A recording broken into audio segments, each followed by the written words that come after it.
Hello students, how are you all? I hope you are all fine and your study is going well. So students, let's study the next point of this topic. Okay, this is a part 5 of this topic. Okay, let's study. In fact, many of the top MNCs, जो top MNCs हैं, have wealth exceeding the entire budgets of the developing country governments. Once again we are repeating. In fact, many of the top MNCs, बहुत जो बड़े बड़े MNCs हैं, have क्या होता है, उनके पास बहुत सारे वेल्थ होते हैं, एक्सीडिंग टू इंटायर बजट्स, जो उनका पूरा बजट होता है वो क्या करते हैं, of the developing country governments. समझ में आ रहा है चीज़ को? माने ये कि किसी भी कंट्री का जो टोटल इकोनॉमिक ग्रोथ होता है, बात समझ में आ रहा है ना? टोटल इकोनॉमिक जो ग्रोथ होता है, जो उनकी कमाई होती है, बजट जो लोग निकालते हैं किसी सरकार की, वो क्या होता है, टॉप एमएनसी की बजट के बराबर होते हैं। आप कल्पना कीजिए, जो एक एक एमएनसी हैं उनकी जो बजट होता है वो सरकार के बजट के बराबर होते हैं। एक भाषा में आप समझ लीजिए, इतना समझ में आ रहा है ना? माने जो बड़े बड़े एमएनसीज होते हैं उनका जो बजट होता है वो गवर्नमेंट के बजट के बराबर होते हैं। देख रहे हैं ना? With such enormous wealth, imagine, जो ग्रेट इन्हें पैसा मिलता है एमएनसीज को, इमेजिन, सोचिए, the power and influence of these MNCs. आप कल्पना नहीं कर सकते हैं। ये जो यहाँ पर देख रहे हैं ना, इंग्लिश ग्रामर में आप लोगों ने पढ़ा होगा, इसको क्या बोलते हैं, एक्सक्लेमेशन मार्क, विस्मय जो मार्क होता है, जो आपको एक सौरों में डाल देता है, अचानक आपके माइंड ओपन हो जाता है, आँख खुल जाती है।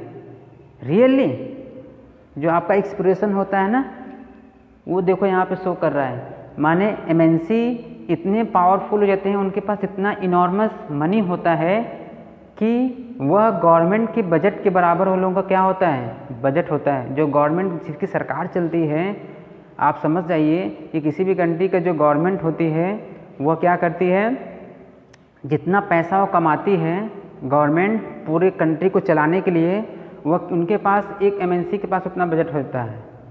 सोचिए आप कितना वो क्या कर सकते हैं। माने गवर्नमेंट उनके कंट्रोल में हो जाएंगे। जब गवर्नमेंट कंट्रोल में है तो लोकल कंपनी की क्या औकात है, आप समझ जाइए इस चीज़ को। तो मेरा कहने का मतलब ये है कि एमएनसी इतने पावरफुल होते हैं कि वो क्या करते हैं, यदि आप उनके ट्रैप में फंसें तो वो आपको धीरे धीरे क्या करेंगे, पाए कर लेंगे, विलय कर लेंगे। आप उससे बाहर नहीं निकल सकते हो। Either you will have to sell your own company और you can not do anything.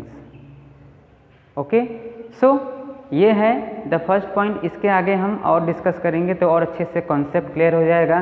तब हमें समझ में आएगा कि interlinking production across the country में क्या होते हैं एमएनसी। ओके, चलिए हम नेक्स्ट टॉपिक पढ़ते हैं। Next point,